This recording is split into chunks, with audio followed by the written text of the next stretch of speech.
On this episode of the Third Gallon Podcast. This is a spade. Dear God.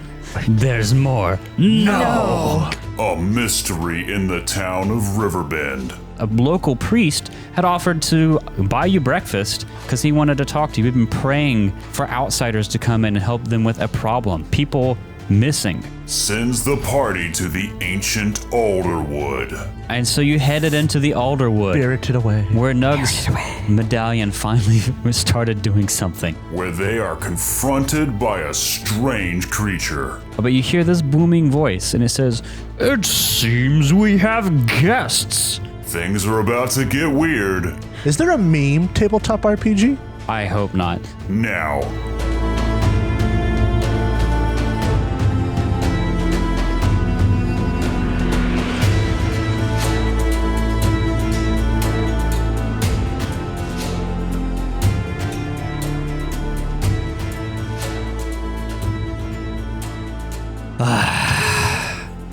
Another day, another chance to traumatize my players. Another day, another cup of joe. Another cup of joes. Hey, why Third Gallon Podcast, sponsored by. Not really. That'd be nice. That'd be pretty cool. sweet. More like we're sponsoring them at our rate. Third Gallon Podcast, brought to you by Raid Shadow Legends. Oh my Put in goodness. code Nugget, and you'll get Nug on your team. No, it'd be code Third Mayo. Ooh. Code Mayo. Code Mayo. Oh, that sounds like you know how there's different like emergency codes You won't. for like something bad Or like Mayo 3. It there's also, Enter the code Mayo 3. there's also- like code red, code whatever, code yellow. yeah. Code Mayo. We got a code Mayo it over also here. sounds like one of those poorly animated CGI kids cartoons. Code Mayo. Code Mayo. From like 2005. Were you Yeah, thinking like about that. Code Lyoko? Yep. Code Lyoko. Oh my God. Horrible. Well, as much as we could talk about mayo and coffee all day, Guys, we're having a Code Mayo. I wanted to do something a little bit different. A bit more serious, perhaps? Yes, with this banter segment because we had. serious. I know. Hold on to your seatbelts because we're going to try to focus. That's going to be interesting. We got a suggestion from a fan. Do we listen to our fans? Kate, apparently we do. Whoa! No, a fan of the show, Mario, on YouTube, left a comment. See, Mario? Oh, man. We made it if Mario's a fan of us. Mario on YouTube, he's been enjoying listening through this season, and he asked us if we could maybe do a segment on our character's background and life path, because we talk about it a lot in the show, but we never get into it. You know, we talked about last week how the way we do this show, different from a long-term campaign, is we make the characters together and then we already assume that they're going to have known each other, because we don't want to take the 5 episodes to introduce everyone and get used to them. And like, unlike a long-term campaign, you're probably not going to get a whole bunch of our backstory in the story itself. Yeah. You know, you have a long-term campaign, you can do that, but he brings up a good point, because a big part of this game, more so than like Forbidden Lands, which we played last season, is your life path. Like making your character. I know when we were first researching this game and like getting into preparing for the season, we had talked about just kind of hand waving or ignoring the life path. But whenever I figured out how to really, do character creation, it was very obvious that you can't. It's too much baked into the system. You get like mechanical bonuses and items and different things from your life path choices. Yeah. So we had everyone go through it. But we've never really talked about it. Obviously, when we had the episodes with Durgamir and Micah here, Durgamir was worked into certain parts of Nug's life path and Viverwind's life path, I think, and we had them know each other, and that made it easier. But we never talked about like where these characters come from or how they met up. And to peek behind the screen, up until about an hour or two ago, the adventuring group, we knew their life paths from character creation, but we never talked about how your characters actually met up and became an adventuring group. Yeah. But we have now. So why don't we take this time where we would normally talk about some innocuous bullshit talk about our characters and the life path choices that you've made for them. Does anyone want to go first? I will say I have Durgamir's life path choices. I'm not Micah, so I can't give them the full yeehaw fleshed out love that they deserve. Yeehaw. But I'll do my best. Does anyone want to go first? I mean, I could. Go first. So we're Nug. How are you going to do that? It's like the first every time you episode try to all talk over in his again. It's character just too voice much like talking. that. Yeah. Nug is a dwarf. No, whoa. Yeah, I know. Shocking. Like we didn't know that already. I actually had the idea for Nug because I just thought it would be a fun idea to have a dwarf that wasn't raised by dwarves. I had the idea of him being adopted, but that was it. So then I rolled a lot or a vast majority of like his background stuff under the assumption I could fit it into that, and it happened to work out. Yeah, so basically, normally you pick your character race like human, elf, dwarf, or whatever, and that starts you down your life path, like where you're from. Because if you're a human, you basically get to choose if you're from the north or from like Nilfgaard or something like that. And if you're a dwarf, you're basically going to be from, quote, the Elderlands, which would be Dol Bothana or Mahakam for dwarves. Yeah. But for Nug, we treated you like you were a human because of your backstory. Yeah. And that's why, except for like racist people in the world, that's why his human perception has no negatives, but like he could still take negatives if he's in the wrong region or something like that. Right. So his ability to interact with humans is not faulted because of him. It would be because of the human itself. Yeah. And that's how we chose to do it. But Nug, he is from Ard Skellig, which is the largest island in, is it Skellig or Skelliga? I think it could go either way. It's pronounced both ways, even in the series. But what it is his mom is a woman from Ard Skellig, and his father is a scholar from the north who came to do research on something in Ard Skellig. I kind of left it up in the air, so it's like either like ruins in the area or maybe certain kinds of plants or something you can only find there. But his mom and his dad met and they hit it off. They ended up getting with each other, getting married, tried to start a family, but like they couldn't have kids. So what they decided to do is they found the kids who have been orphaned on Ard Skellig and decided to just start adopting them. And it got to the point where if there was a shipwreck and they found a kid in the shipwreck, the kid's parents are dead or they're just alone, they would adopt the child. So that's where Nug came from. Whatever his past was before that, it's just kind of fuzzy to him, whether because he was a child or because the wreck itself, trauma. Nug doesn't really remember much of his life before the shipwreck, but he was found and he was adopted by these two people. And that's where he spent, because dwarves come of age around 40 from my research, he spent about 20 years with his family, but it was like finding a 10-year-old and them growing up to be, near adult age. But Nug has 6 siblings, one of which is an elf that was also found from a shipwreck, and the others are various humans from shipwrecks and just the island itself because, Skelligers go like on raiding parties and their parents could have died or stuff like that. Right. And the important things when it comes to the Witcher life path, he's from Skellig. His family is all alive, and I just lucked out rolling that. Right. And he has an influential friend that is a count, which I never quite filled in, but I was assuming was one of Croc on Crate. I'm so bad at his name. One of his children that they just met and kind of hung out, and Nug has like a ring that was a symbol of their friendship. But the most important stuff is around the age of 32, actually. So, he was a teenager, preteen. He'd be like 15. When he saw Durgmir fighting a troll on a bridge in Skellig. And, not to disservice the Witchers, because Witcher's whole thing is doing research and knowing what they're fighting. If it was just the troll, Durgmir would have handled the fight easily. But the bridge had certain weak points that only someone who traveled on that bridge would know. And Nug saw the fight going onto the bridge, and like Durgmir's foot went through one of the weak planks that he couldn't have known about.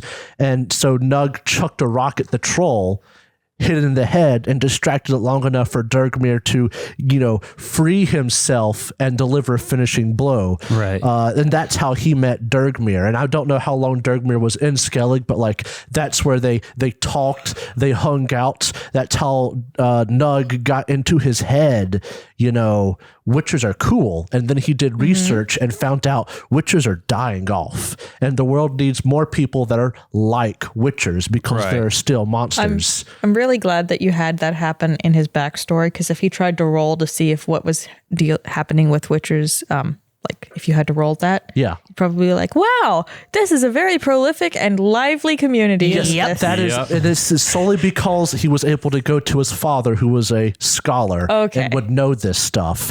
So at that point, his mom had been training him how to be a warrior because his mom was a guardswoman, and so he had been learning how to fight from her. And he learned from his father, but he also realized he wasn't very good at learning. So he learned how to, quote unquote, nug learn, which was he would take a book and sleep with it underneath his pillow. And he genuinely believes he is absorbing knowledge that way. Because Nug is not a smart fellow. And so, that was the first. was the most infuriating thing I've heard all day. Oh my goodness. Holy shit. That's why I've kept trying to get Nug a book in our world, but is yet to happen because I was going to have that happen. But I don't you know if it imagine? will happen. So that was the first. Everyone would be upset. Yes, that was the first life event, and Nug had 2 life events. The second one was a relationship that had a bit of an issue. He met a lady in Ardskellig. They fell in love, but her family hates Nug because he is not originally from Ardskellig. He is in their eyes an outsider, and he's not a human. And he's not human, but that's less of an issue overall in Skellig, but not for this particular family. And they hate Nug and had tried to hurt him and kill him. So what happened is Nug's girlfriend / fiance moved in with his family, and Nug had to leave because they were just trying to kill him. And they were being slyer than usual when it comes to Skellig, ways of doing things. Cloak and dagger. Yeah, a bit more cloak and dagger, so he couldn't just go to people and say, hey, they're trying to kill me. This ain't cool. So If he they left. were outwardly, he would have just fucking kicked their asses, probably. Exactly, because Nug is a pretty strong fellow. Yes. So Nug had to leave his home to protect himself, but he also had the double agenda in that he wants to try to make a difference in the world by taking up the Witcher's mantle, because there are just less and less Witchers. He's a knight errant. Yeah, you could say that. And that is how Nug started to travel. I'm sorry, but you're talking about this, and all I can think of is 2 lovers forbidden from one another, a war divides their people, and a mountain divides them apart. Secret tunnel! So, Nug is also just kind of half waiting for for the family to attack him, not in Skellig, so he can So he just can defend kick their asses. himself. Yes. Right. Yes. I swear, this is self-defense. Stop resisting. Stop resisting. For those who don't have or aren't familiar with the life path system in the Witcher RPG, just a quick overview to kind of frame what we're talking about here. Basically, so you pick your character race, and that determines your homeland. If you're an elf or a dwarf, your kind of homeland is set for you. But if you're a human, you get to pick. You can either pick or you can roll on a table, whether you're from the Northern Kingdoms or Nilfgaard. And then once you do that, you can get further into exactly what country you're from. Yeah. And those things give you mechanical benefits. And then there's this whole flow chart thing you get to do with your family, whether they're alive, whether something happened to them, what happened to them, who your parents are or were. And then all these things are different depending on whether you're from the North, Nilfgaard, or the Elderlands. There's a ton of depth in here. And some of these things, like I said, have mechanical impacts for you. And then once you even get past just the basics of your family, you get to roll about who's your most influential friend. Again, all these things are segmented by where you're from, North, Nilfgaard, Elderlands. Some of these things affect your starting gear. And then depending on how old you are, there's like more things you can roll on by like how many siblings you have, and then all your different life events. You can have a fortune, a misfortune. You can make allies or enemies. You can have a romance. And to be fair, you can pick these things as you assemble your life story. But if you roll on them, it's a little bit more dynamic, and everything. It's a little bit more like life, right? Yeah, and everything Jacob mentioned with Nug, you rolled most of these things, right? As a matter of fact, I can go through these just to give examples, because the first things you roll are about your character themselves: clothing, traveling clothes, personality, friendly, hair, shaven sides. He has war paint. His valued person is a lover, and then I filled in who that was. Value is power, to protect and provide for those he cares about, and his feelings on people are great. Yeah. And like, so like those are the things that help you kind of so sweet. Make your character. Idea of your character. But then there's the bigger things of like your allies, your enemies, things that have happened in your life. Yeah. Like what you had with Durgamir was completely rolled. Yeah, that was a rolled life event, and it was basically a Witcher owes you. Yeah. And like you I just expanded on that. You can pick like, it's like dynamic, like a blank owes you is a fortune or something like that. The only thing I actively selected when it came to rolling for Nug is his family status, or what his family is. And the closest thing I could get to adoptive family was merchant family. Right. And that's the only thing I chose. Everything else was rolled.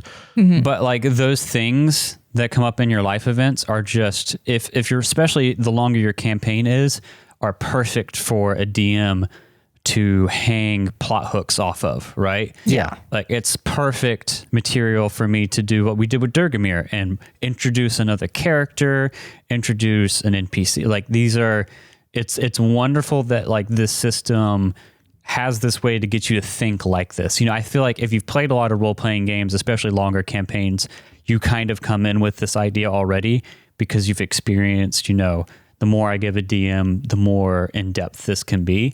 And a lot of people like that kind of game. The worse it can get. Right? Yep. God, can it get bad? Give them more things to hurt me with. But this game, I think, you know, as chunky as it can be in parts of combat, is really good. I like it when games like this include a way to kind of guide people through how to build a full character. And sometimes you can even use that to associate the characters themselves. Like Nug rolled two friends. One was an old enemy that saved him from something, and I guess now they're friends, and that guy's somewhere off in the Elderlands. I rolled another one that could have actually fit Idith very well. Female, a craftswoman, you met while drunk and hit it off, and that's how they became acquaintances. So if we had wanted to, or if we choose to, I suppose we could actually do, that could have been how Nug and Idith met. Exactly. The irony being that Ineth has an unnamed man at arms in her backstory as well. And so like, that's it's funny how things kind of work out even with a randomly rolled system. Oh yeah. Yeah. It's one of those things where it's random, but it's good enough to get your creativity like going. Yeah. Yeah.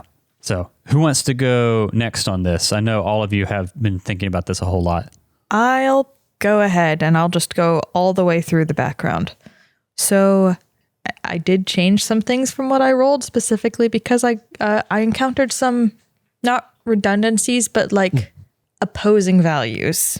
Because apparently, original Viverwin values nobody. But their value is vengeance. Fair. And they believe that all life is valuable. It's all very confusing. It didn't roll very well. It didn't roll very well, no. Yeah. But the family that they have right now, that's still alive at least, is in Dolblathana.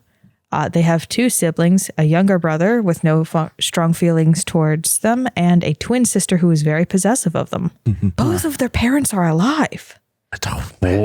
Yeah. Good rolling. They are actual Scoia'tael, like the Raiders, and her mother has a curse. She's also Dolblathanan aristocracy. Yes. That's super interesting. Yeah. That came up in episode 8. When you met the group of Scoia'tael. Yeah. Yep. Yes. Yeah. And I know we didn't get a chance to play this on air, but whenever we were working with Micah to bring him on the show, what we did was we made the character with him, and then him, Drow, and I did a little like 1.5 hour mini session so he could be familiar with how to play the game. And it involved how him and Viverwin were escaping from like a non-human pogrom. So we had a little combat. It involved fun. a Scoia'tael like group, and one of the guys that you encountered in episode 8, I believe, Ralal, was there. He's actually in my backstory. Or my rolled bit. He is the male bounty hunter who I saved, and we are inseparable. He's in the Elderlands. Yeah. Yeah. Well, he wasn't this time. He was in Redania, but yeah. That's just where I met him. Right. Yeah. Yeah. Yeah, exactly. So, I mean, but like I was able to build that little bit because of this life path system. Yeah, it wasn't super important for the show. It was kind of just like set dressing, but it was super helpful to bring Micah on board and get him like integrated with things to play. So it's great. I love it. That's so awesome. Also made it easier for him to just mesh right into the group. Exactly. Because, when you've been playing this game a little bit and you bring someone new to it, any game really, it's hard to mesh someone into the campaign. Even someone that we're really connected well with, like Micah, you got to bring them in. Can we not talk about him while I'm talking about me? I'm sorry. Do not interrupt Drow. I have a soldier who is out for my blood. Okay. So these are just the big rocks? Yes. Then? Yes. I also had a lover at one point in time, but he's also cursed. He's also cursed? Yes. Maybe you are the curse. I went to jail. Oh, that's the anti-human program or whatever. Yeah, that was part of that. The curse you cast get the eternal itch. Get herpes. Get herpes. I cast give you herpes. Oh no. Am I the drama? Am I the bad guy? Is there anything else in Viverwin's backstory? Apparently their lover was also taken by monsters. Well, maybe that's a curse in and of itself. Different one. Same lover? Maybe that's a different one. Maybe it's the same one. Boy, I feel sorry for this person. What is that TikTok sound? Sometimes maybe good, sometimes maybe shit. Oh boy. Yeah. Yeah. I made friends with a farmer. Nice. I have a spade. You have a spade. Yes. That's right. I forgot about that. A memorial spade. This is a spade. Dear God. There's more. No. Oh, Team Fortress. Well, Viverwin certainly has a lot of interesting things going on in her backstory there. Eineth, what do you got going on? I was thrilled when we learned that The Witcher had like background building stuff because I didn't feel like I was that great at building a background, and it gave me some parameters to kind of get creative with. So then Eineth's background, I originally had rolled her personality as rebellious, but it kind of just became friendly. Eineth, her homeland was in the northern kingdoms in Lyria and Rivia. Her family were a bunch of bards, and her father, in true bard fashion, kind of did everything pelvis first and ended up imprisoned. And the best thing her parents did for her is that so her and her younger brother didn't get mixed up in it. They kind of just straight up left them in the wilderness. So that's why she has a younger brother who's still alive who looks up to her. Good luck. See ya. So yeah, her family was imprisoned and she spent some time in the wilderness. So she did meet a man-at-arms that taught her how to defend herself, which again, I thought was funny because Jacob has a craftsman in his backstory and I have a man-at-arms in my backstory. She learned to blacksmith from a mentor, and she has an influential friend who is a bard that she was forced to work with back when she was with her family. And they just ended up being in the same town again after, she got out of the wilderness. And let's see. Oh, she has her most valued person is a pet. She has a little black cat named Slag, and her brother takes care of him. Oh, I thought you were going to say a pet rock named Rocco. No. I don't know why. She has a little black cat named Slag. And, she also has an enemy. Super nice Eineth who feels like everybody, people are great, who's had a terrible life, has an enemy who she absolutely hates. Like they're both out for blood. So That'll be fun if she ever meets her enemy. I would love it. And then the eye patch was a random thing that was rolled, and I did not make her name Ineth with an eye patch on purpose, and didn't realize it until like multiple episodes in. Yeah. I just hope, because she's super nice and we got that, Minnesotan kind of accent going on, that her enemy is just Canadian. So two very pleasant, nice people that just hate each other. They could be sort of like they're from, was it Iowa or Idaho? There's one of those that Minnesotans tend to hate. But no, I actually give her eye patch for a reason. She does have like a sight issue. And it helps her see better. Yeah, that was in the personal style stuff, I think, right? Yeah, and it just kind of became her thing. So she actually would have trouble working with other people's tools and such because she would have depth perception issues. Yeah. So I liked it, but no, she's fun, and I would love to see what happens if she ever actually met her enemy, because I have planned what she would do, and it's funny. I remember whenever you were creating this character, we were all at the table together for a long time, making our characters and then working them out, that everyone else, rolled things. You're going to have a lot of trauma in a character's backstory in The Witcher, but your character, because you went through the process several times. I think I originally got like a straight up curse or misfortune and had to redo it. Yeah, I think you went through like 2 times before we ended up on what was Ineth. It was just horrible, god-awful things that happened. It was so bad that I deleted the file of the stuff I was keeping. It was horrible. It was nothing but like misfortune and your family dying and just trauma. Yeah, because just like you can get benefits, you can get really bad negatives if you get really bad rolls. Yeah. Yeah. Oh man, I'm just envisioning Ineth and her enemy. Like, you guys have seen Letterkenny, right? Uh-huh. Just like Nope. The main character, I forget what his name is from Letterkenny.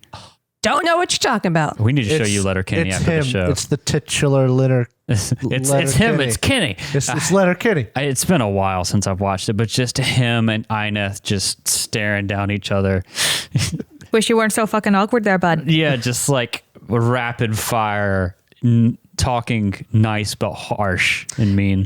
And I think that we decided she should have a Midwest accent because she was so insufferably nice and optimistic despite having a pretty bad backstory. Yeah. It was also because you wanted to try something very different. Oh, yeah. Yeah. So if you'll lend me a little bit of creative, No, freedom as a DM. you can't have any. We were talking today about how your characters all came together. And I think what we decided on, so let me set a scene here. I'm going to kind of blend, if you don't mind, the backstory meeting of Nug and Ineth with what we talked about. Cool. Imagine this. It's a tavern. I know. Out there. Oh my God. It's wild. You can't imagine that in a fantasy. How fucking inventive. You can't imagine that in any fantasy setting. I can hear the alcoholism. Nug has Why does it just sound like finished a job potatoes? guarding against giant wolves on a border town. He knows what a wolf is. It's a giant. And he's in a tavern. He's new to adventuring and trying to protect people as his knight errant Witcher wannabe self. Oh, yeah. The polish on his wooden goat head medallion is still very fresh. He comes in, his armor is torn up because he's not that great yet. And he needs to find a craftsperson in town. And he sees Ineth drunk in a corner, sleeping on an anvil. He goes, Why on an anvil in a tavern? because Ineth always has her Tinker's Forge with her. She would so carry right. around an anvil. There's Alright. a bitch on an anvil in the pub. There's a bitch on an anvil in the pub. He goes, he grabs 2 flagons of mead, and he walks up. What does he say, Jacob? Clear. Hello? Oh, hi.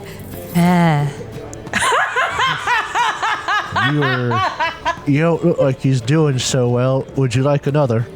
Oh, sure. Hands her one of the meads. Nug, you see this person, you know your armor's busted and you need someone to help fix it. You managed to avoid taking too much damage yourself. I couldn't help but notice that you've got an anvil in this here tavern. Oh, yes, my trusty anvil. Long story short, had to leave. Need anvils. They're not cheap. I didn't ask, but thanks. Guard this anvil with my life. You are. She's drunk. I've been trying to do some useful things, help people out, kill monsters, protect people, but my stuff's a bit busted up. Would you like to... Could you fix me stuff?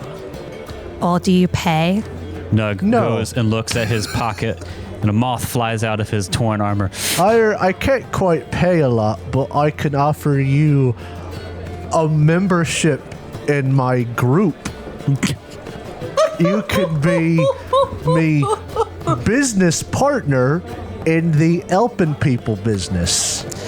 Inef kind of, tries to contemplate this, does that swaying thing that people do when they're drunk a little bit, and she goes, Can you teach me to use that sword?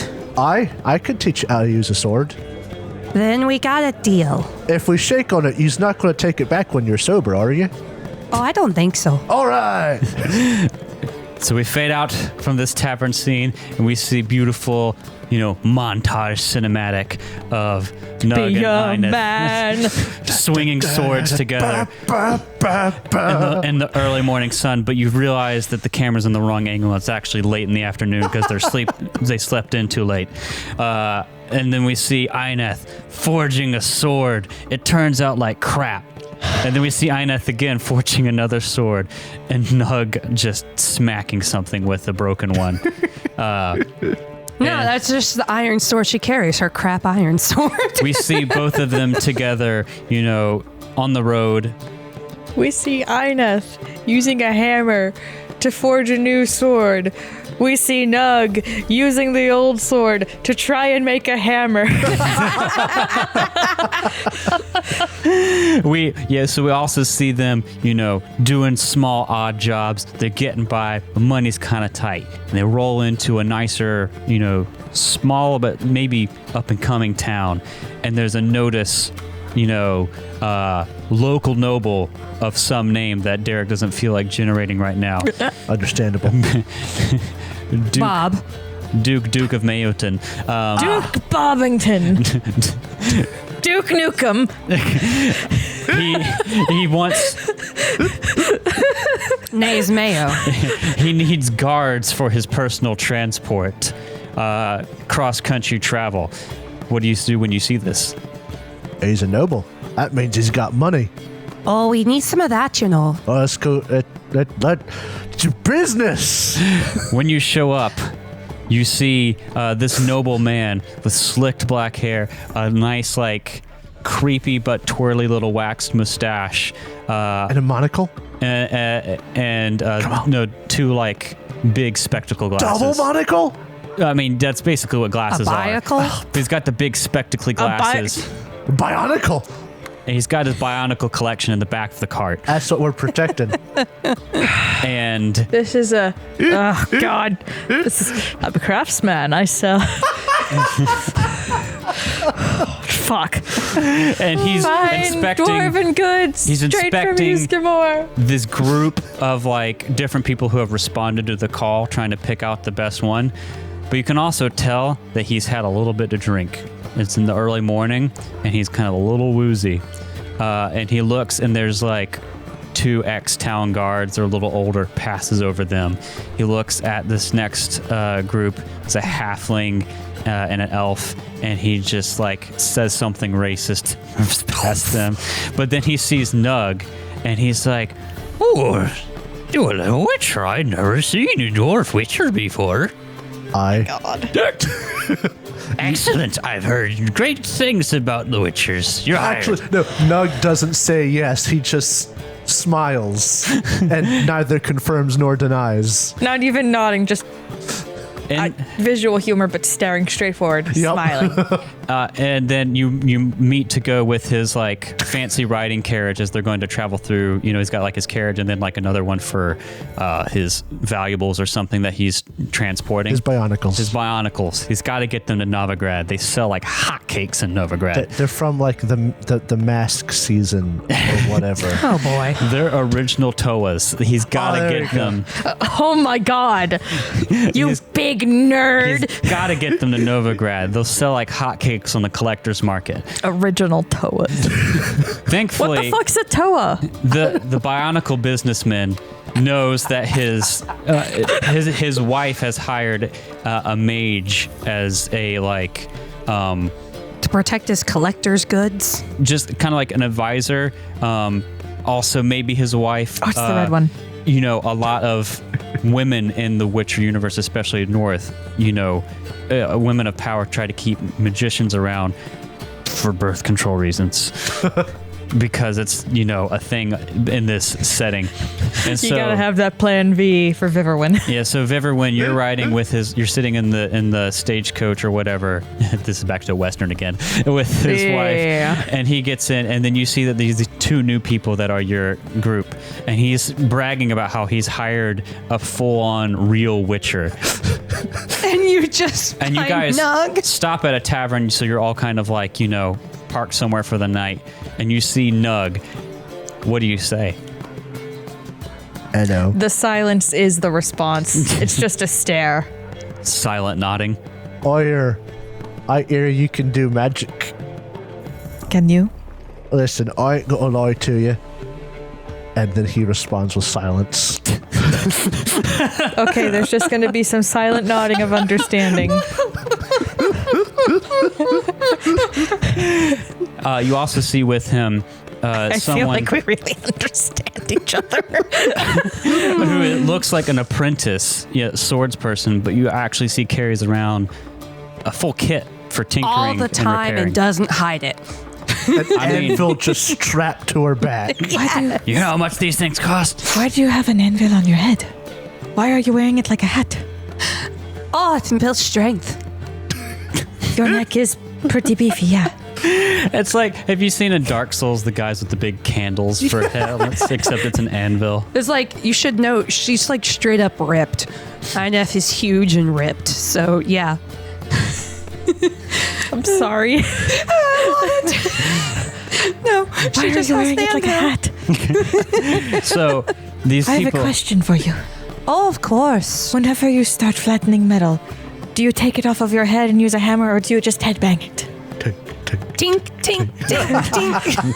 For there's a visual humor going on here. No, Everyone don't explain it. Was It's their fault raising for their not being hand here. over their head and pretending to hit themselves on the head with a hammer as forging something on the head anvil. I meant more like those Dippity Bird toys. Oh, dippity bird toys. Or like the headbangers Like from a Brutal Legend. woodpecker. Oh yeah. Yes, Of course, she's actually a really smart person, and we're acting like she's a total idiot. It's just she's doing it for the gaffs. Yeah. The Well, I gaffs. mean, she literally had to take her whole blacksmithery with her. She's doing it for the gaffs. She's being funny. But yeah, no, she just like, I do use it, you know. It looks used. Thank you. Oh, spicy. INF not realizing that was an insult. You guys are out. Lawyer, I feel like we's gonna be fast friends. You guys are on the road for a Silent while. nodding. You learn to tolerate each other to a certain point. Nug genuinely thinks they're both great friends, of his at least. Oh no, I'm sure Nug and INF were quick friends. Oh, yeah. With their similarities in personality. Unfortunately, tragedy strikes before you make it to Novigrad. Not and the Bionicles. then the Bionicle bandits strike again. And, It's the they leave you Scoia'tael. alive, and leave they leave you alive, and you're able to get out. Our adventure begins in this one, much like it did in Forbidden Lands. Hey. A horde of orcs attack our caravan and steal all the Bionicles. Were there Bionicles in the Forbidden Lands? There were now. Hey, you know what? We're just trying to start a new adventure starting point for people. Forget the tavern. That's fine, but we've all done it. This Bionicles. everyone do Caravan Attacked now. All right, that's the We're new gonna- one. Specifically Bionicle Caravan, That's if right. we can. New backstory dropped, babe. Wake up.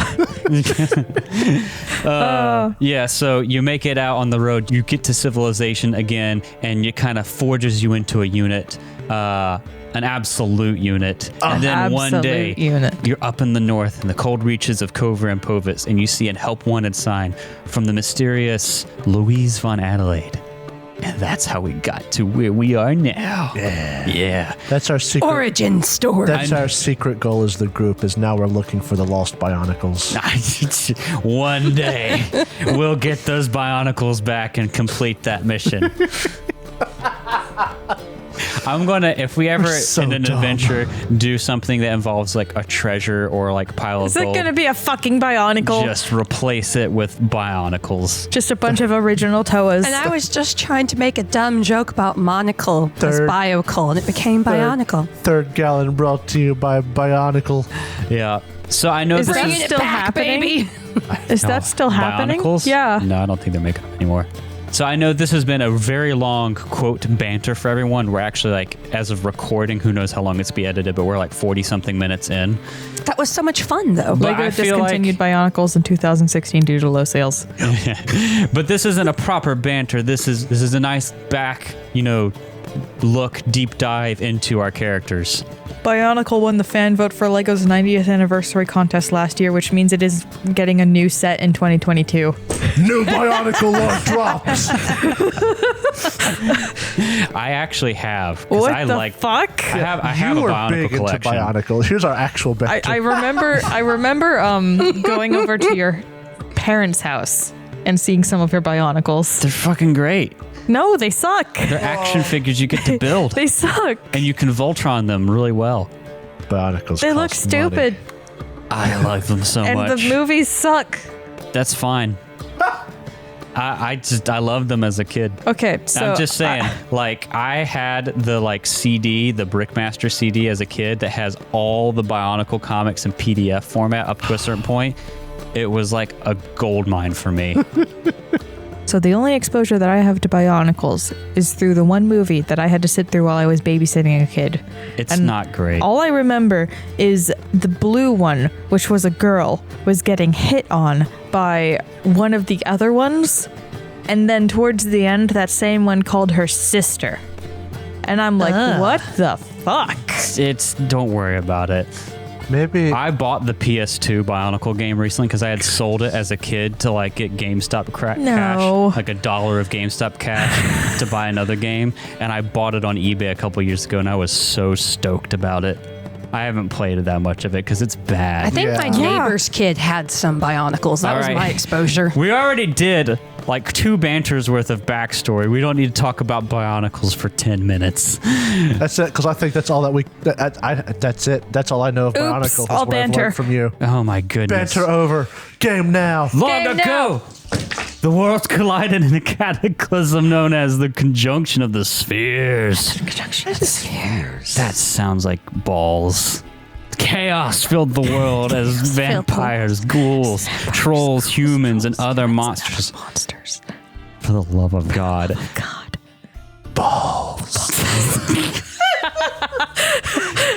And other monsters poured into the world. I will fucking mute you. Into Do it, Daddy. the Witchers, mutated by magic and alchemy, were created by human mages to stem the tide. Hundreds of years later. Drought will not be stopped. Monsters are rare, but evil remains. As war ravages the northern kingdoms, dangerous monsters lurk without and within in the world of the Witcher. Have you tried Conjunction of the Cubes? It's called Conjunction of the Spheres, Conjunction of the Trapezoidal Prisms. but when I'm in a goofy mood, Pondering of the orbs. pondering of the Conjunction of the Orbs. with the world the way it is now, I wish I could go back a few months to the orb. The orb was great. It was a time of peace. Please. Bring back the orb, people. Bring back the orb. Ponder that orb. Ponder your orbs. I actually just saw a pondering the orb meme earlier. Except it was a boob joke. Well, I mean, It's always been boob jokes. Orbs. Well, not always, but like... Wait, pondering the orb is a boob joke? Hang on. Always has been. Hang on. I'm gonna see if I can find it. It was great. What happened to us? We devolved again. No, Bionicles. we did. We've evolved. We've improved. Memes are the next step. Pokemon! Is there a meme tabletop RPG? I hope not. Yeah. Last Oh my time God. we sat down to play, you finally had gotten to Kaidwin, and you rolled into a town called Riverbend. You stayed at the Riverbend alehouse tavern thingy. You were woken up a little early because a local priest had offered to buy you breakfast because he wanted to talk to you. We've been praying for outsiders to come in and help them with a problem. People missing. Did we determine, was he like a pastor-like priest or like a youth pastor-like priest? That's a good question. Did he wear 'Cause shorts or pants? That's a really good question and important to the context of this. Have you looked at his image? That's a youth pastor. That's right. And he wanted to know Was he the if cool you could one? help out with these missing people. There are two young people who had gone missing under mysterious circumstances in the Alderwood. He was the weasel pastor. That's right. This guy looks like the trade offer incoming. You should see Derek's face. I get rescued children. You get 200 crowns. He suspected some sort of witchery or monster in the Alderwood. And he had prayed for outsiders to come and help. And so you showed up, not really believing in Krieg. Like the godless Meat heathens you bicycle. are. Keith. And so, Hi, I'm Keith. with the priest's blessing, you started talking to the families to try to figure out what the hell had gone on. And you couldn't really figure out what had happened, except it seemed like they left. It doesn't seem like they were taken forcibly. Yeah, it just seems like they left and not even like packed to leave. They just fucking up and left. Yep. And so you headed into the Alderwood, Spirited away. where Nug's medallion finally started doing something. This is Durgamir's Yeah. medallion, let's be real. No, it's Nug's medallion now. Bark. Nug's medallion, mark it on your sheet. I'm And gonna take that from you. thankfully, Viverwin was able to resist the magical influence in the Alderwood and keep you guys going through this path to the wood. And you found a clearing in it. Although Nug and Ineth were affected and had to be led because they almost started like circling and heading back out. And we left off with you hearing a booming voice calling out to you. So why don't we pick up there? Listen, That just sounds like some Fae shit. DMs out there, if you ever feel like your players aren't paying attention to you, just know that Throw in Bionicles. it's not you. It's Bionicles. It's just what players do. They ignore in the you game. and talk to each other. This is an authentic TTRPG experience. We must be organic. Sometimes you sit down and you can crank out some role play and combat. Sometimes you sit down, Sometimes maybe good, sometimes maybe shit. you talk about Bionicles for an hour and a half. And you know what? That's just part of the ride. So the voice yells out to us. Give me a second to set the mood. Just breathe. Just breathe. Let the Bionicle exit your lungs.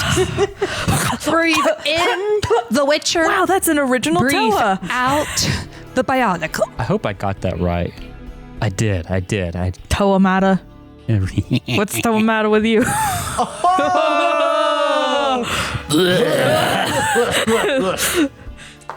So let's bring the mood. Let's bring the mood down. Let's breathe out all that Bionicle fume that we just soaked up. I know. Tastes They like get- mechanics. They get stop. They get you hyped up. You gotta Chinese you gotta, plastic. You gotta let it out, right? Let the dreams of the Toa Nova or Nuva escape your mind. I don't even know what it looks like. You don't need to think about it. What's Toa Mata with you? It's not Booming. any better at that time either. Booming voice. So you see these things, and I'm gonna put you on the map. I actually have a map prepared for this as well. A fight. I over prepared for this section. You see, I think I said you see covered wagons here. Yeah, in a circle. You see, wagon. And you see this like some sort of structure, wooden structure. Yeah. You can't quite make it out. And 'cause that's of where the booming voice was haze. from. But you hear this booming voice, and it says, It seems we have guests. Come, meet the family. In this corner. and I'm assuming you're going into this clearing to get a better look. Cautiously and with a sword drawn. You see smoke coming up, like it looks like campfire smoke coming up from the middle of these covered wagons. They seem to be going around something. And as you come around one of the corners, you see a humongous form on the forest floor by this fire pit. He's got hooves, furry black goat legs. A succubus. And he's just warming himself next to this incubus? fire. Just to On the savor. fire, there's like Probably? a cauldron with like bubbling stew that smells pretty good. Do I and you see any see- human bits in it? No, Okay, you good. actually see sitting around this fire a troop of people, young people. Do any of them match Max or Winnie's. Winnie's? Why don't I take you to the map real quick? Because now that you come into view, you get a better idea what's going on. Can I roll monster lore on the goat man? You may. Oh. I'm gonna plop myself right there. Goat, Cannot comma, giant. Wait for Nug to get this wrong. Monster lore, submit. I got submit, a submit, 12. submit. Are those just actual people? No, they're from. Okay, I see the art now. Oh, he's A satyr? no, he's like. A devil? Is he the fat guy that was tricking people in The Witcher 3? What was- did you get on your monster lore? 12. A 12, 18. an 18. Did you roll monster lore, Viverwin? Yes. Nug, you know this to be a fey giant. Ooh. Viverwin, you know this to be a sylvan. We got here, guys, is a fey giant, comma, goat. Be careful around them. They like to eat anything. Let me post some artwork of him real quick in our It's okay, I have a tin can. Discord. I love tin cans. They crave that mineral. They crave that. I hate you. Christ. I have not thought about that in years. I have never stopped thinking about that. I've never stopped thinking about that. This is what he looks like. Here he's sitting up on a stand. And then this is the troop of Stand. people. Stand up, it's okay. No, we've done Bionicle. We don't have enough time for JoJo. Yeah, this is the same kind of guy that was in Witcher 3. He was tricking the townsfolk from underneath the ruins. Yeah, you, Jacob, Speaking would of know three- this. Yeah, I, Jacob, Nug, know. Oh, don't worry. No clue. No, I And this is the understand. group of people. So back-to-back They look artwork. way too happy. Yeah. So Yeah. there's him, and there's the group of people. Teenagers aren't that happy. Teenagers scare the living, Shit out of me. The Sylvan speaks up and says, Welcome. Please make yourselves at home. We pose no threat to you. I'm a monster, but I am no killer. And certainly no killer of cultured folk, such as yourselves. This forest is my home, and you are my guests. Please be at ease. Let us all share food as friends and speak freely. This is now a party. and he welcomes you and gestures. There's not enough room on this map, but gestures you to sit around the fire. Do I know anything about the rules of the Fae in this world? Is it the same as like D&D? So I think I didn't get to finish talking about your what you got on your monster lore because of shit posting, but you would know this is a Sylvan. Sylvan are relics and extremely rare to encounter. They have the appearance of a corpulent man with horns and goat legs. In disposition, they are equal parts mischievous and lazy.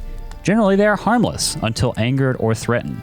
Despite appearances, they are exceptionally strong and agile. Besides raw strength, a Sylvan has many defenses which make fighting it up close dangerous, and namely breathing fire and shaking the ground beneath them with a staggering stomp. Being knocked over or staggered by the monster will almost guarantee you to be roasted. If you must fight a Sylvan, start from a distance and aim to disorient it before moving in for the kill, etc., extra Witcher stuff that doesn't apply to everyone. So you know this is a Sylvan. This is a relic from the conjunction. Of the cube. Its intelligence in this game is classified as sapient, so they're like... Humanoid.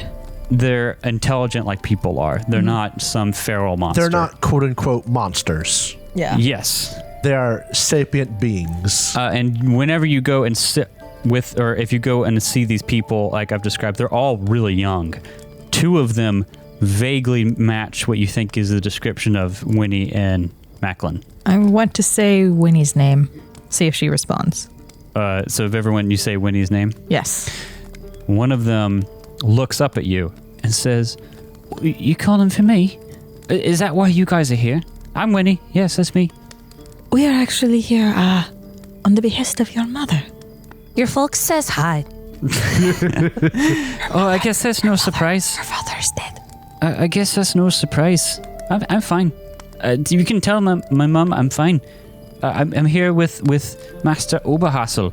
I pardon me if I haven't introduced myself yet. My name is Oberhassel. How you spell that? Is my troop. Ober. Ober. Hasil. And he says, "No doubt if you are here from Riverbend, you're also looking for Macklin." He is here as well. He said, Macklin's like, "Oh yeah, I'm sorry." I don't care about you. Womanizer. I care a little bit. Womanizer? I just didn't want to marry her. Or I actually don't remember last week. I didn't want to marry her. I didn't womanize her none. Oofta, this gotten uncomfortable. I feel right insulted. Well, here's the thing. It's just what Winnie's mother thinks about you. What are you doing here? Me and Winnie. And I guess suppose everyone. So you also see this young dwarven man, like teenage dwarf, sitting with them. And he speaks up and says, "We're here because we want to be part of Oberhassel's troop. We didn't fancy the lives our parents picked for us. All of us, we kind of share the same thread where our lives were predetermined and none of us liked them. My father wanted me to run the mine at Bartok Mine, and I did not want that in my future, so I set out on my own once I found out Oberhassel was setting up his troop here.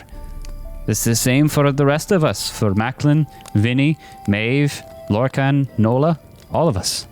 And Are you getting paid? No, but we do what we love, and we have food, we have drink. So you're being taken care of? Yes.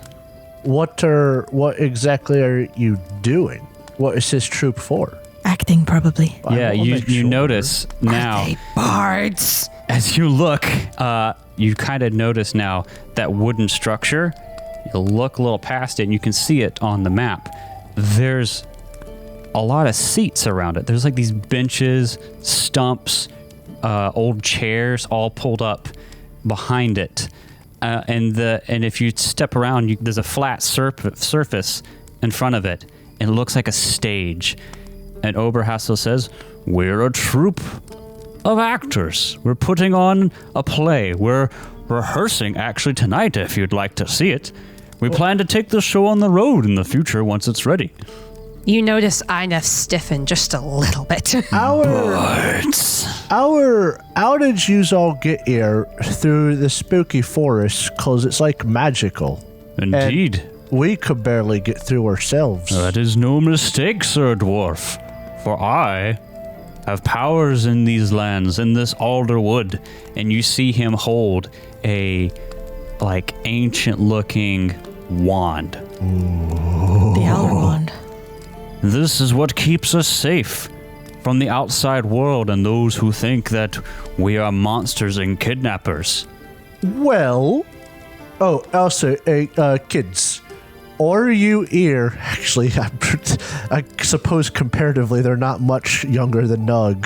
No, they're younger than you. Oh, they are much younger. These are like 16, 15-year-old human kids. Well, I guess the dwarf one's a little older, but yeah. You're probably 19? 19. 20? Yeah. You are here of your own volition and haven't been magicked in any way, right? They totally know. I'm gonna ask them. It's the first step. What's up with Nug's amulet right now? Yeah, has it stopped shaking or is it still wibbly wobbly? Probably going nuts. Maybe whenever he held up the wand, you got a little bit of a tingle on the amulet. Tingly. But once you got past into the clearing, it mostly just went away. I suppose the question would also be, if a person is being charmed, would the amulet shake, or would it only shake when they were charmed? It shakes whenever there's magic around, especially that you're unaware of. Its purpose is to alert you to the presence of some sort of magic. But yes, but like, would you still detect the magic of a charm after it's cast but is in effect? Or would it only shake when it was cast?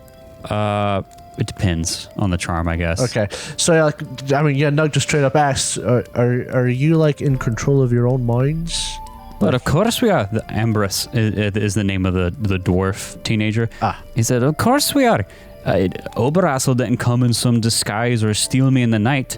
One of the people here, Lorcan, you see this more gangly looking teen. He says, "Oh yes, my dad wanted me to become a blacksmith, and wouldn't I hear of me doing anything else? Wouldn't I support me doing anything else? I got an invitation from Mr. Oberhassel about putting together an acting troupe, and it sounded a lot better than spending the rest of my life doing what my dad did. And then I joined, and I invited Ambrose myself." And you never thought to at least leave a little note or nothing for your parents behind? Why should I? They'd never leave a note for me if they leave town. All right. Can I do like a human perception on these kids? Just to see. I want to as well. Okay. I didn't like it one bit when he insulted blacksmithing. I got an 18 human perception. 18? Uh-huh. And Ineth, what'd you get? I got a 19. Both of you can get the vibe that these guys are telling the truth. Okay. You can't be positive that there's no charm or influence going on, but like there's no obvious signs of it. So like short of Can I try to detect magic? Sure. I don't know how that works again.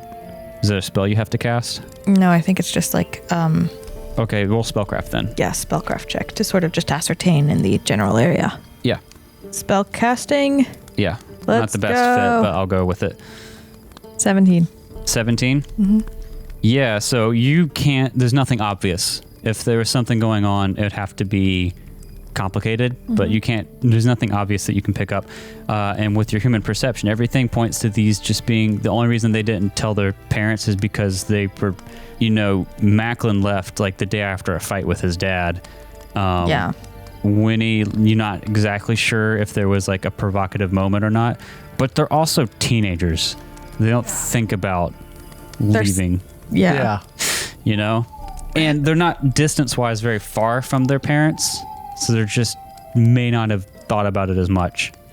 But yeah, as far as you can tell, they're not under any magical influence, and they genuinely seem pretty happy to be there. Ineth, with your human perception, the one who was complaining about blacksmithing, you can tell that he's kind of shorter and not as stockily built, so smithing is going to be It's going to be hard for him. Yeah, and he just may not be interested. Okay, she feels a little bad for being so up in arms with that. Yeah, you're not a man-at-arms. It's like it's the same reason why she wasn't too good at bard-ishness. All right, could we have a little group meeting over there? Sure. Would you like some stew while you stew? Well, maybe a bit. The teenagers start laughing. Maybe a bit. We'll be right back. All right. Walks away with the group. So what do we do here? First off, it's creepy how happy these teenagers are. They're like all angsty. So what's wrong here unless they just really likes being here? And secondly, what do we do? Like, if they wants to be here, I don't want to force them to go away. We could just go to their parents and tell them that they're safe. That might be the only thing that we can do. Aye, but what if there's like... Do we tell them about everything? We should just tell their parents that they have found employment, honestly. Yeah, but then they's just going to grill us for answers, I think. I said we don't have to speak. Oh, I just know this. What are they going to do? This is Go to the odd. forest themselves? Fight us?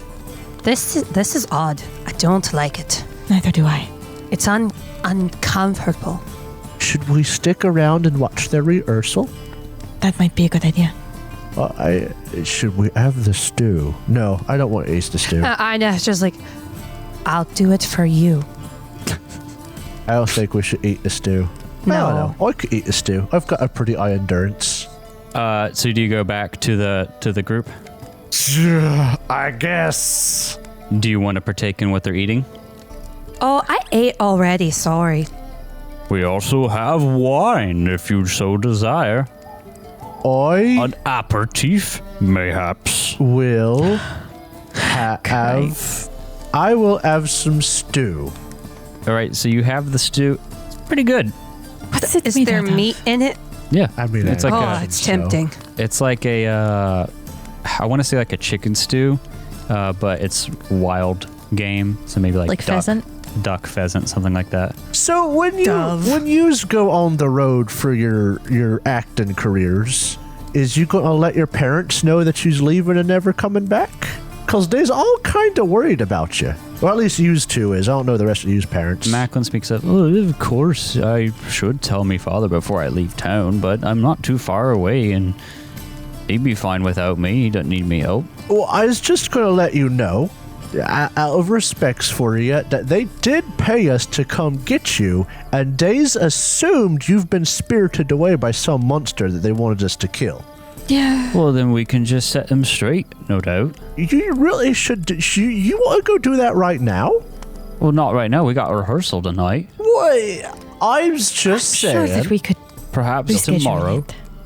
Plus, you just want to stay around. Flip should be back soon, and he's going to bring spirits.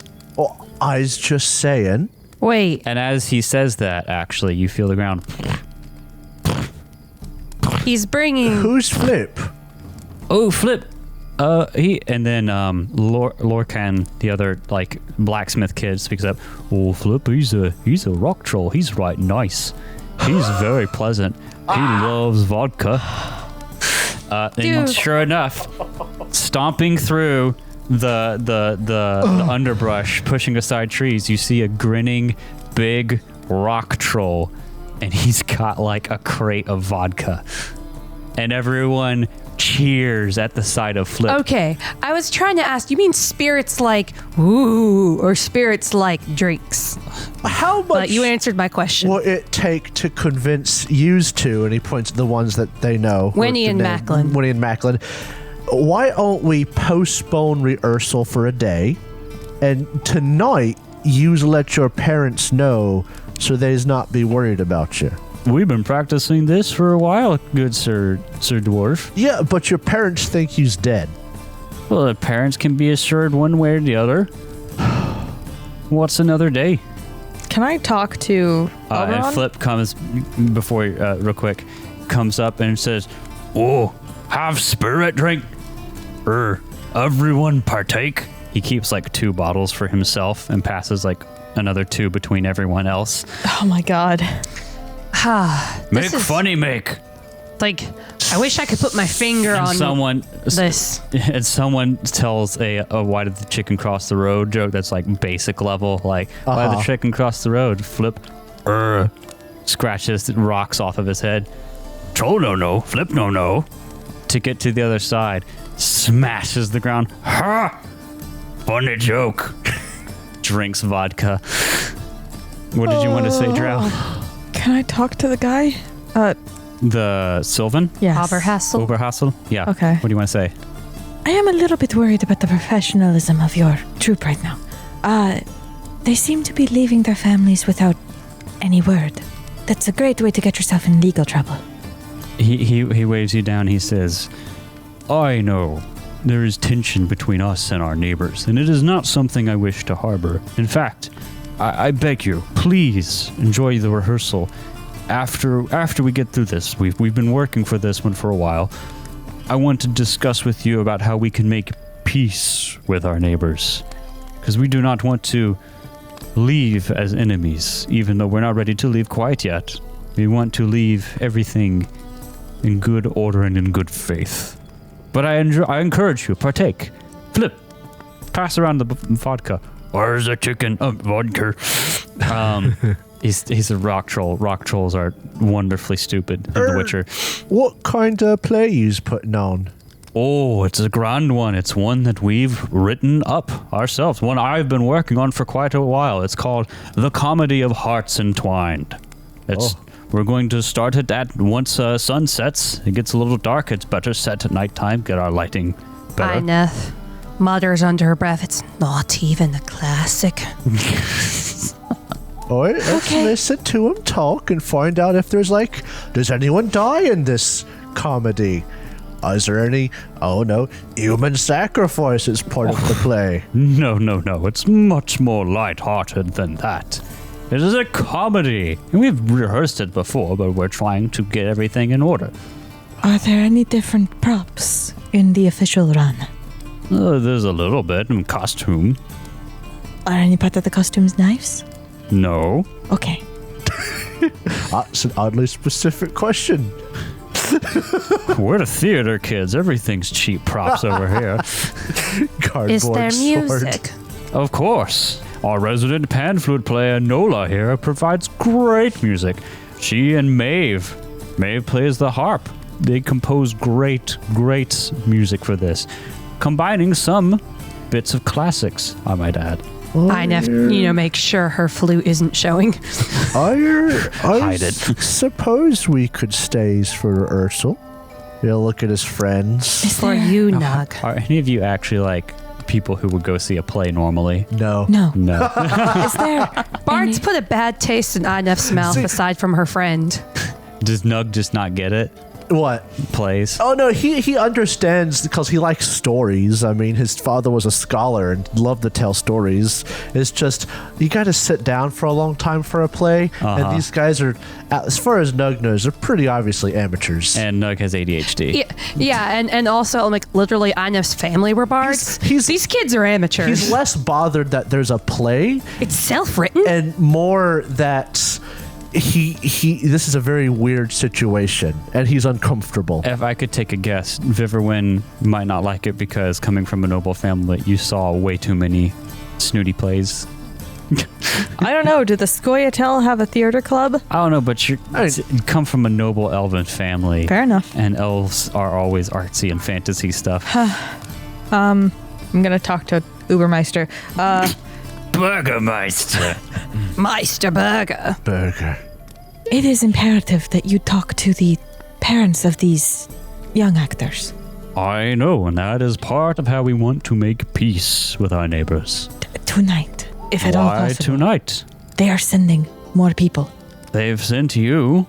Yes. You are here. If they send others, we will simply invite them to the rehearsal as well. It's Others? getting dark. There may be dangerous animals. Others Why? may not be as understanding as we are. There may be dangers on the road back at night. Rest with us. Enjoy the play. We will send you back with some of them hopefully tomorrow, if they can agree to go with you. Viverwin, Yes? can I speak with you? Yes, let's go. And Ineth she's been uncomfortable this whole time, and it finally hits her why.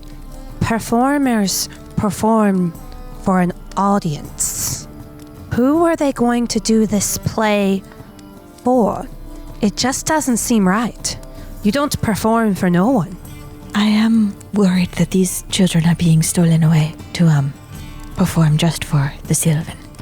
Yeah, it just a good group of performers should have a great big audience. They're in the middle of a woods, and it seems off to Ineth. It does.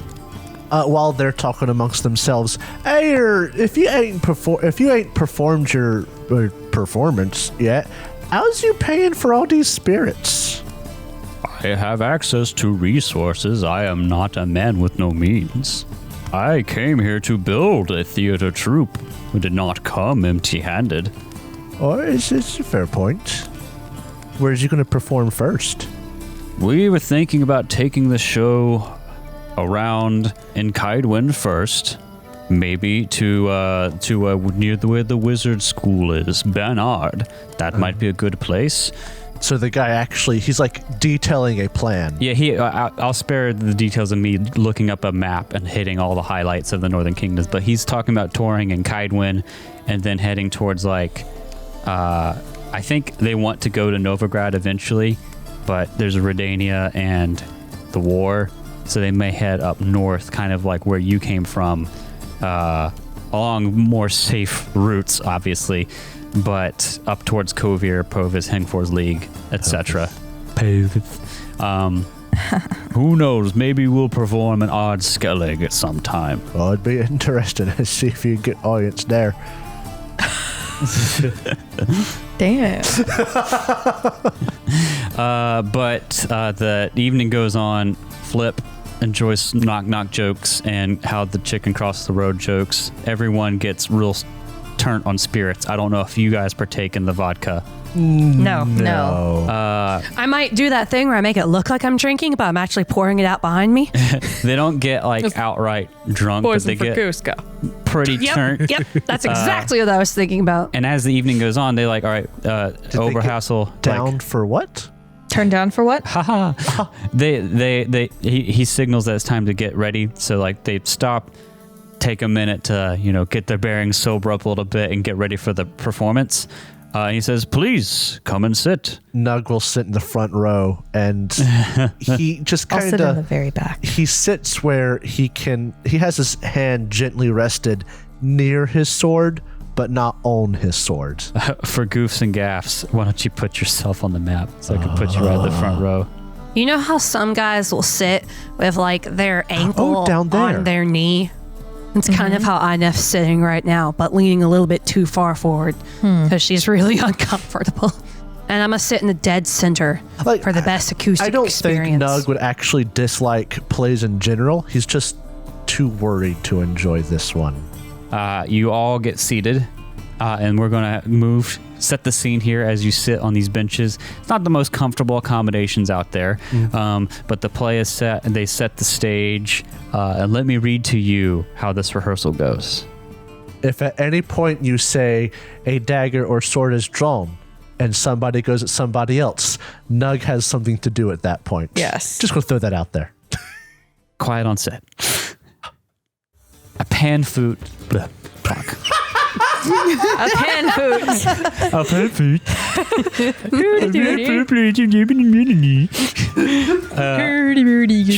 We got this. Take you. 2. A pan flute plays an opening melody, and the curtain rises to reveal a pastoral scene with a bed at center stage. In a meadow, a newly married couple dances. They sing of their happy marriage while dancing in and around the bed. The husband, played by Macklin, suddenly stops the body number mid-step, falling backwards into the bed and quickly falls asleep.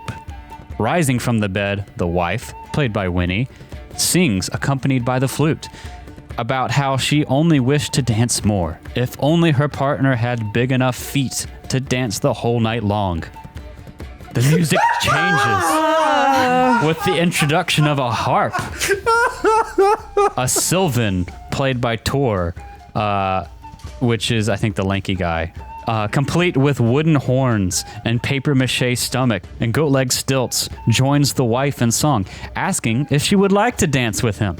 Oh, God. Oh. There is a long dance number in which the Sylvan and the wife dance luridly together around the stage, including around and on top of her husband still asleep in the bed. The husband wakes up momentarily, and the Sylvan hides in the backdrop behind a tree in the pastoral scene.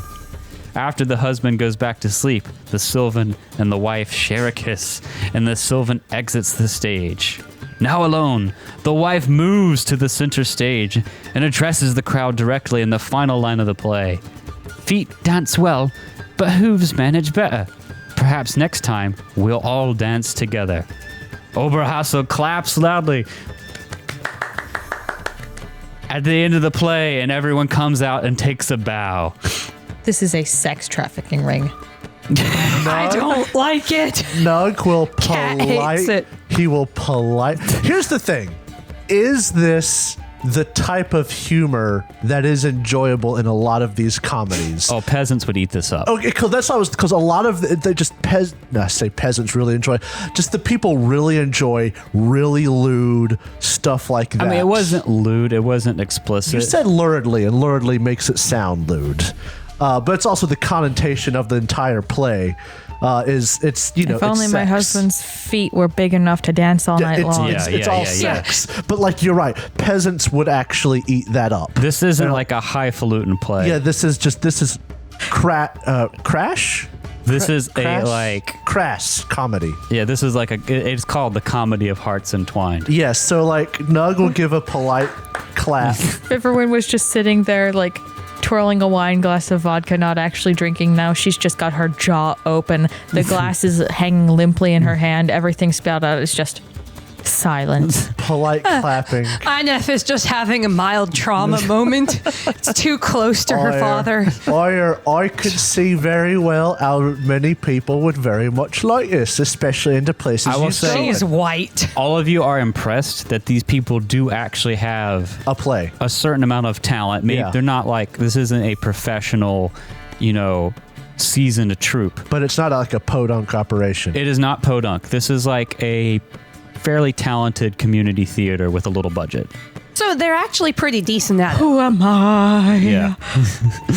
they're not bad. If they pick their venues right, kind of like rolling into peasant towns on festivals, this would be a hit. Yeah. Inef's only uncomfortable because of her history. Like, it just is too close to home. A lurid play by a bunch of performers. Listen, I think you've got something going here. I appreciates the more violent stuff myself, but that's nothing against I'll say this much: whenever they danced on the husband and he woke up in the Sylvan Head, Flip lost it. The rock troll, no doubt, lost it. He was crying, laughing.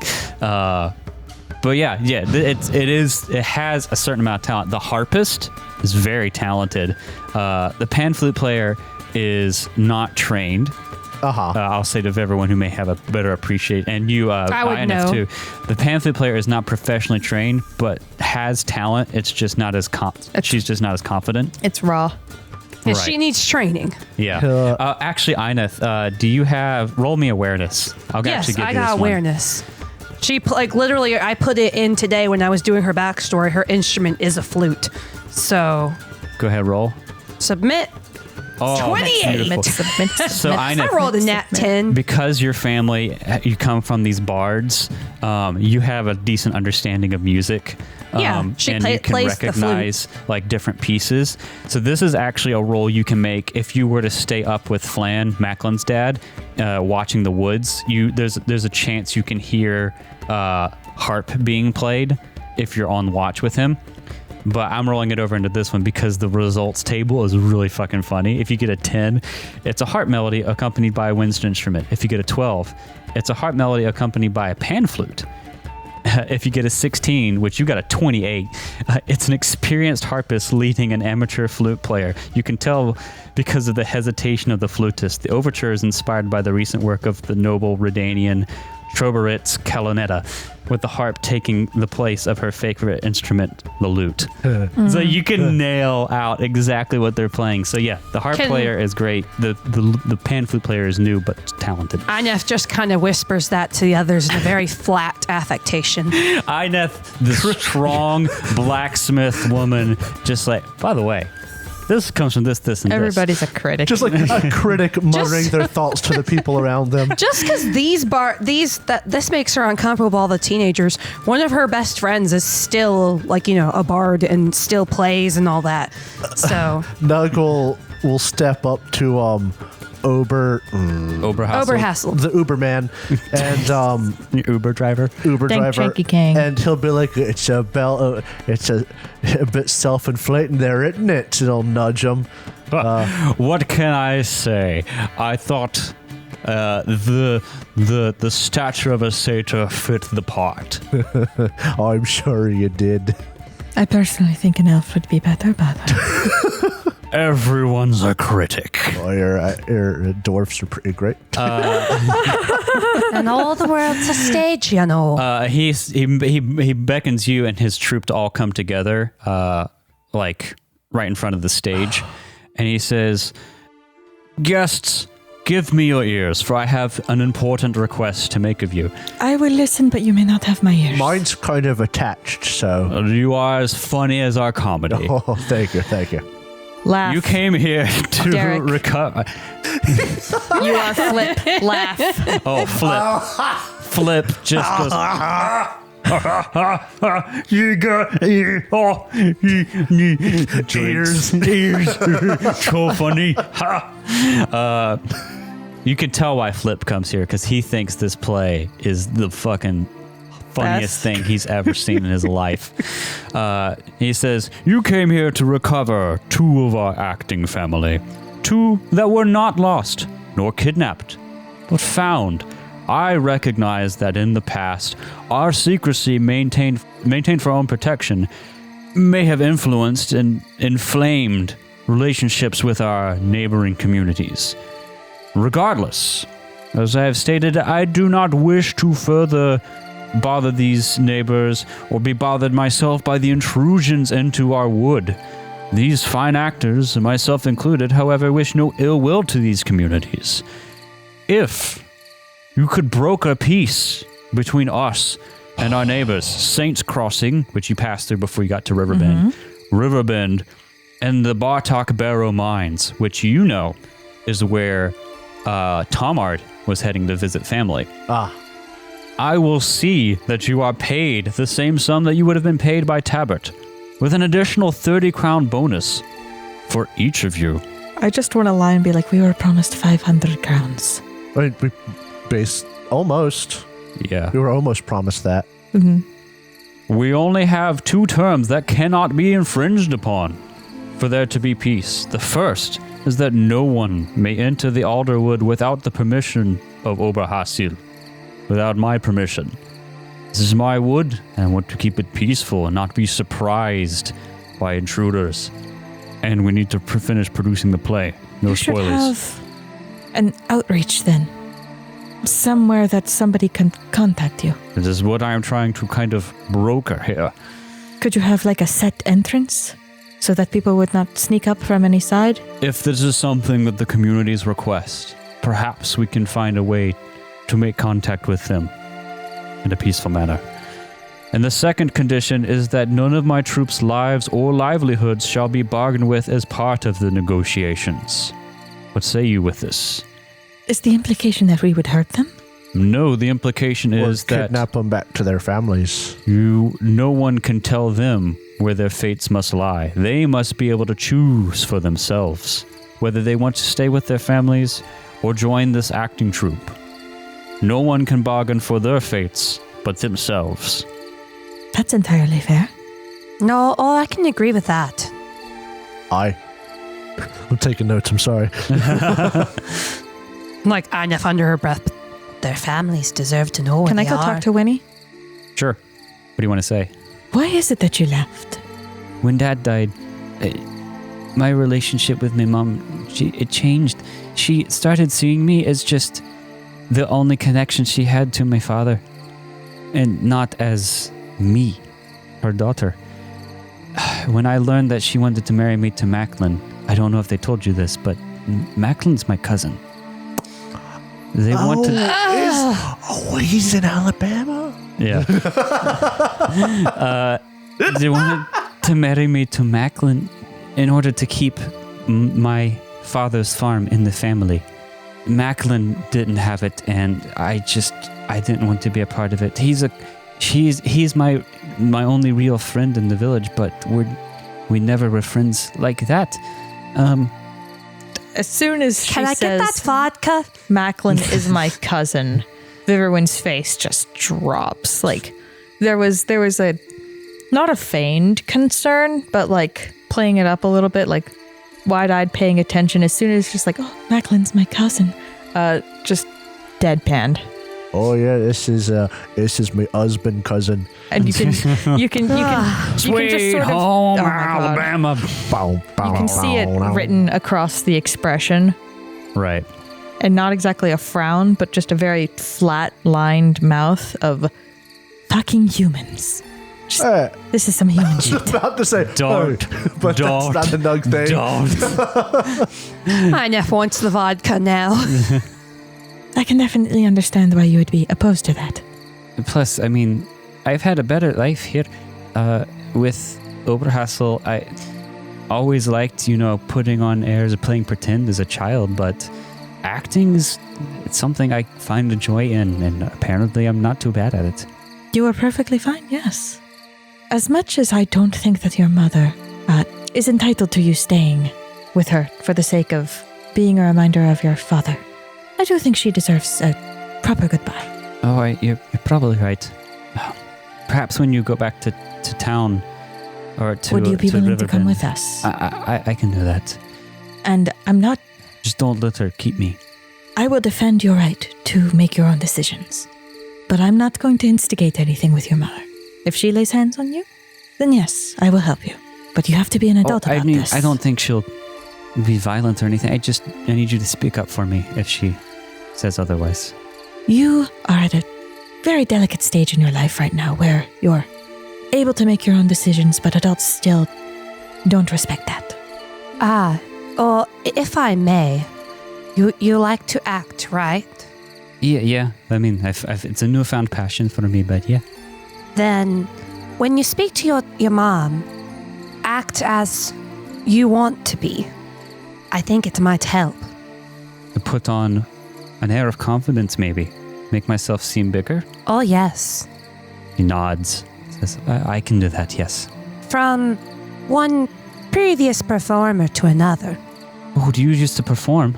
Unlike your friend over there, she nods toward the one who was bad talking blacksmithing. I went to the smith. Oh, were you raised by performers then? She kind of shakes a little bit. Do you know? Yes. Well, maybe you can understand that how you felt being pigeonholed by your performing family is how Tor felt being pigeonholed by his blacksmithing father. Oh, I didn't have very long to feel that way. I ended up in the woods. Long story short. So you've talked to Winnie, and she's good to go back with you tomorrow whenever you head back to Riverbend. Oh, should we take her with us, though? And remember, you're going to have to negotiate with Riverbend, The mine Saints. and the other place. Yeah, so obviously Riverbend's first on your list because you've been there before. So Her parent deserves to know she's not been taken by a monster, but she also deserves to make her own child. This young adult deserves to make her own life decisions. Well, I think I could confidently handle the negotiations by myself. I'd feel bad about taking that away from you lot because you're so good at the talking. We should make sure we have yous with us because I shouldn't do it. Is that how Nug says it? I shouldn't do it. Just starts eating his beard. He will go up to the Ober Hassel, and he'll be like, so let me ask you this. So you're not a monster. Of course not. But the villages around here think you is. Because, you's not, typical human dwarf, whatever. Even if we broke our peace with the villages around here, how are you and your troop travel around doing these plays and keeping you safe? It is something I'm working on. Perhaps a magical disguise of some sort. Okay. Is what I have in works. But it I is can not actually important. teach you how to do that. Now, he is a Sylvan, so he has a certain amount of magical ability on his own. And as you know, I am perfectly capable of interacting and talking to humans as a man, as long as I can keep the appearance and not provoke any suspicions.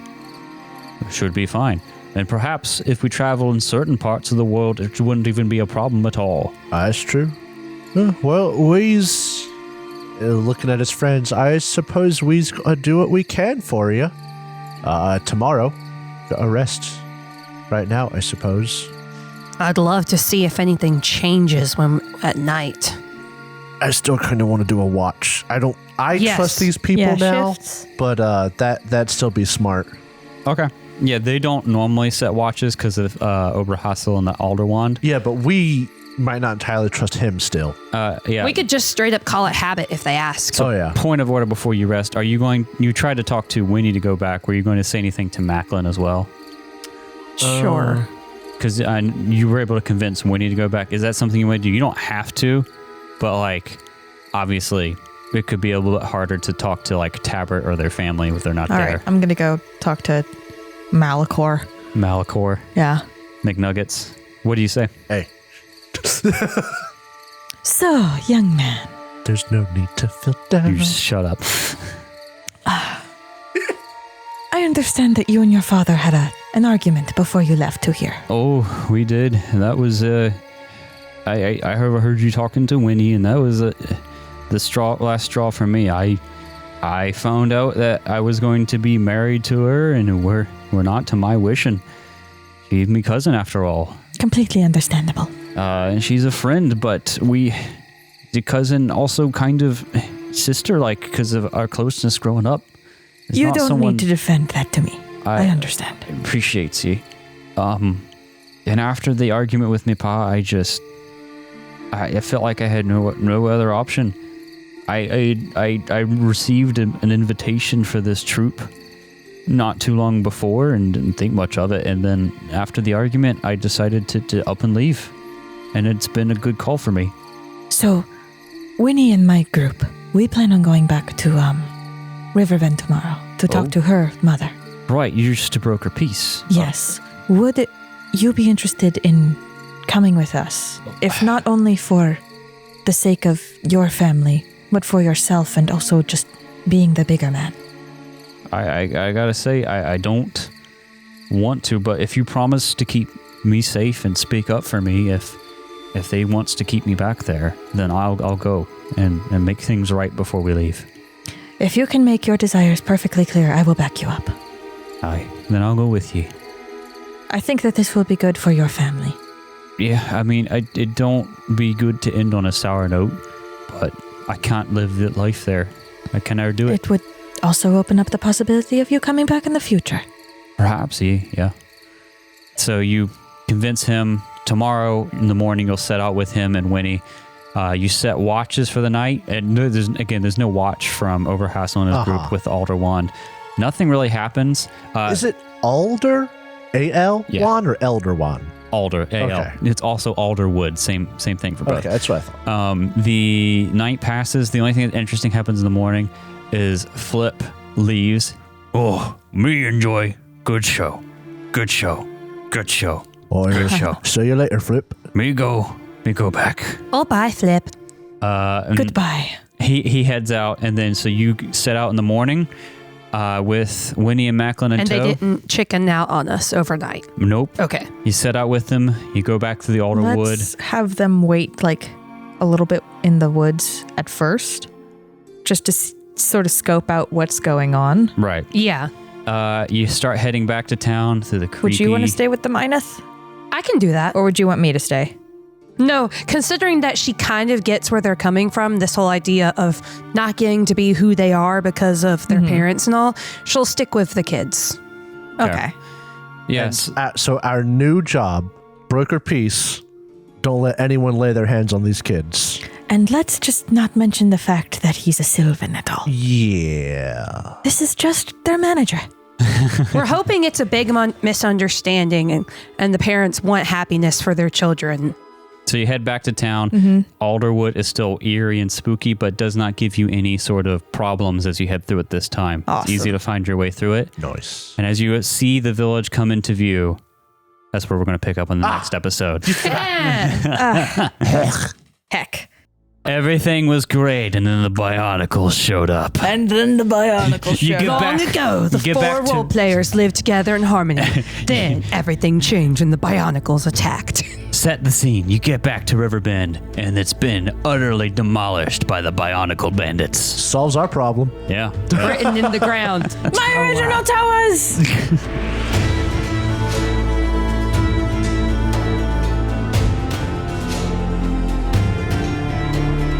Thank you so much for listening to this episode of the Third Gallon Podcast. If you enjoyed it, please consider subscribing, rating, and reviewing us. If you want to see more from us, check out our website, thirdgallon.com, or follow us on Twitter. We are at Third Gallon, that's THIRD Gallon. You can also tweet at us using the hashtag Third Gallon, and we are on Instagram, TikTok, and Facebook with the same handle, at Third Gallon. We also publish a video version of this podcast on YouTube, which you can find on our channel, The Third Gallon. Our ambience for this episode was composed by Michael Ghelfi, and you can find more of his work at youtube.com/Michael Ghelfi Music, and you can support his awesome work at patreon.com/Michael Ghelfi. Our theme music for this season was composed by Alexander Nakarada. You can find more of his work at serpentsoundstudios.com and support him at patreon.com/A-Nakarada. That's patreon.com/ANAKARADA. Thanks again for listening, and we'll see you next time.